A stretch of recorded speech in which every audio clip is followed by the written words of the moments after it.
Selamat pagi, perkenalkan nama saya Komang Bogo Sariawan, NIM 202062121158. Pada kesempatan kali ini saya akan mempresentasikan materi yang sudah saya buat, yaitu tentang elemen dasar dan bentuk dalam arsitektur. Pembahasannya yang pertama ada elemen-elemen dasar, yang kedua ada bentuk dalam arsitektur. Saya mulai dari yang pertama. Menurut Paul Klee, elemen-elemen utama adalah seluruh bentuk bergambar dimulai dari titik yang menempatkan dirinya dalam pergerakan. Titik itu bergerak dan garis hadir menjadi sebuah wujud, yaitu sebuah dimensi pertama. Jika kemudian garis itu berpindah untuk membentuk sebuah bidang, kita mendapatkan sebuah elemen dua dimensi. Di dalam pergerakan dari bidang menuju ruang, bentuk bidang-bidang membangkitkan sebuah badan tiga dimensi. Sebuah rangkuman energi kinetik yang menggerakkan titik tersebut menjadi sebuah garis menjadi sebuah bidang, dan bidang menjadi sebuah dimensi spasial.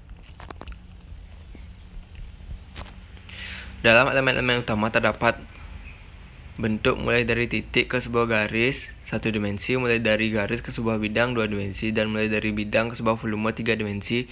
Di dalam pembendaharaan desain arsitektural, sebuah elemen awalnya dianggap sebagai sebuah elemen konseptual, kemudian sebagai sebuah elemen visual. Dalam gambar ruang tiga dimensi terdapat elemen-elemen primer, yaitu titik, garis, bidang, dan volume di dalam strukturnya. Yang pertama ada titik. Titik mengindikasikan sebuah posisi dalam ruang. Secara konseptual, titik tidak memiliki panjang, lebar, maupun kedalaman, dan oleh sebab itu sifatnya statis, memusat, dan tak berarah.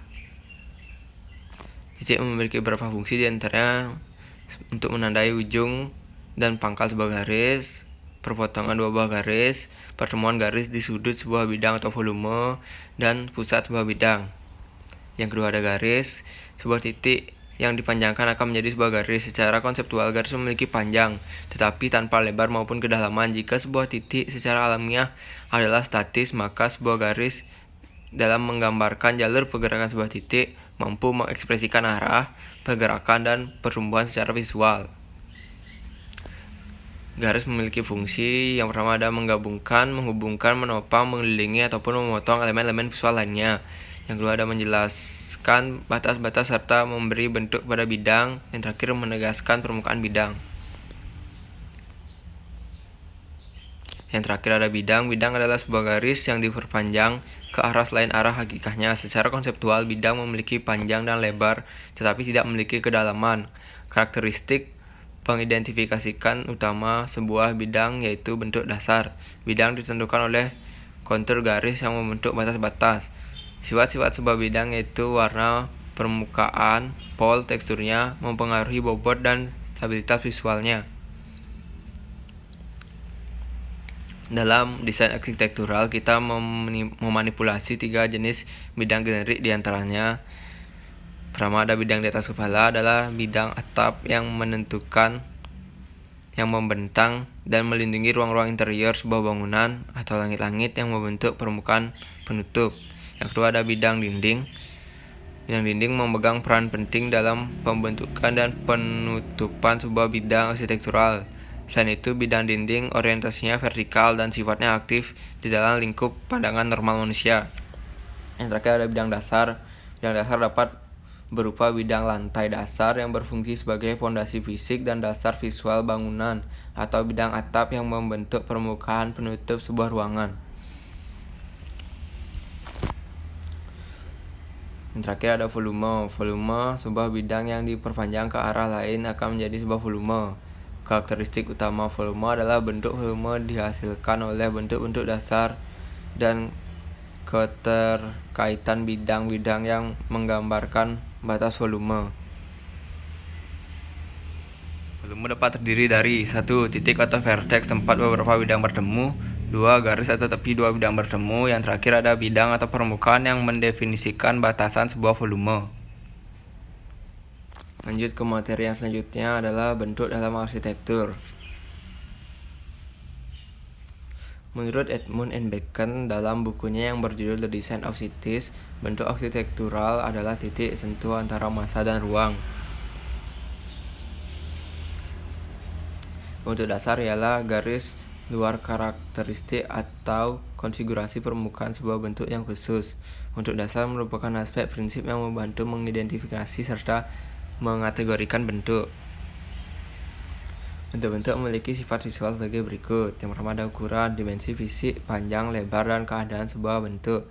Yang kedua ada warna, sebuah fenomena persepsi cahaya yang visual yang bisa digambarkan dengan rona, saturasi, dan nuansa. Yang ketiga ada tekstur, kualitas visual dan terutama indera sentuh yang diberikan pada suatu permukaan melalui ukuran, bentuk, dasar tatanan, dan proporsi bagian-bagiannya.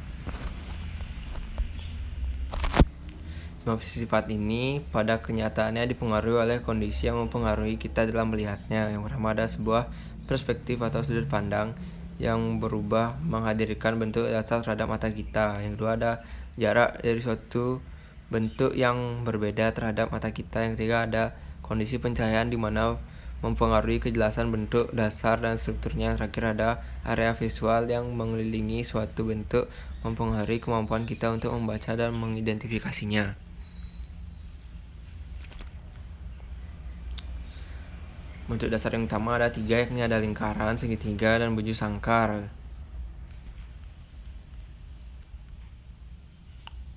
Selanjutnya ada permukaan.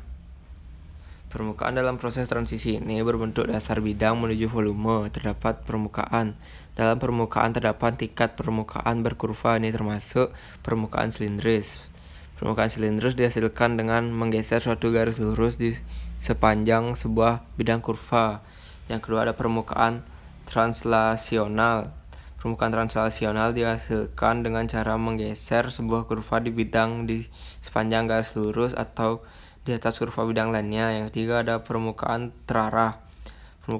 Permukaan terarah dihasilkan melalui pergerakan garis lurus. Yang keempat ada permukaan rotasional. Dihasilkan dengan cara memutar sebuah kurva di bidang terhadap sumbu.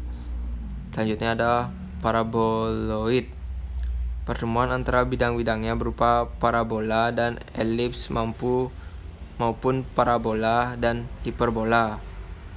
Yang terakhir ada paraboloid hiperbola. Dihasilkan dengan cara menggeser sebuah parabola dengan gerakan melengkung turun di sepanjang sebuah parabola dengan lengkungan ke atas, atau dengan cara menggeser sebuah segmen garis lurus dengan kedua ujungnya pada dua garis yang dibengkokkan.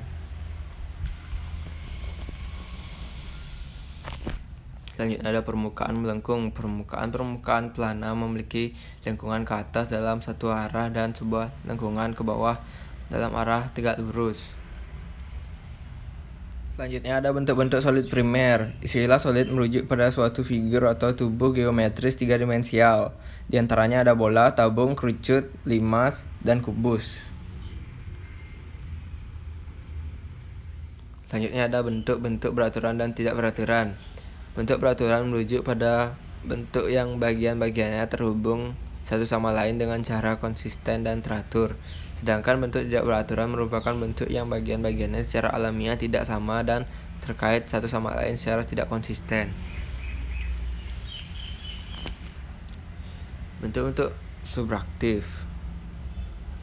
Yang pertama ada transformasi dimensional. Suatu bentuk yang dapat ditransformasikan dengan cara merubah satu atau lebih dimensi-dimensinya dan tetap mempertahankan identitasnya sebagai anggota sebuah keluarga bentuk. Yang kedua ada transformasi subtraktif. Suatu bentuk dapat ditransformasikan dengan cara mengurangi volumenya. Yang terakhir ada transformasi aditif. Suatu bentuk dapat ditransformasikan dengan penambahan elemen-elemen pada volumenya. Kita berada di kesimpulan. Kesimpulannya adalah dalam elemen-elemen utama terdapat bentuk mulai dari titik ke sebuah garis 1 dimensi, mulai dari garis ke sebuah bidang 2 dimensi, dan mulai dari bidang ke sebuah volume 3 dimensi. Dalam gambar ruang 3 dimensi terdapat elemen-elemen primer, yaitu titik, garis, bidang, dan volume di dalam strukturnya. Bentuk arsitektural adalah titik sentuh antara massa dan ruang. Di dalam bentuk terdapat bentuk dasar, permukaan, bentuk solid primer, bentuk peraturan dan tidak peraturan, bentuk subtraktif dan aditif. Sekian presentasi dari saya. Mohon maaf apabila ada salah kata. Terima kasih.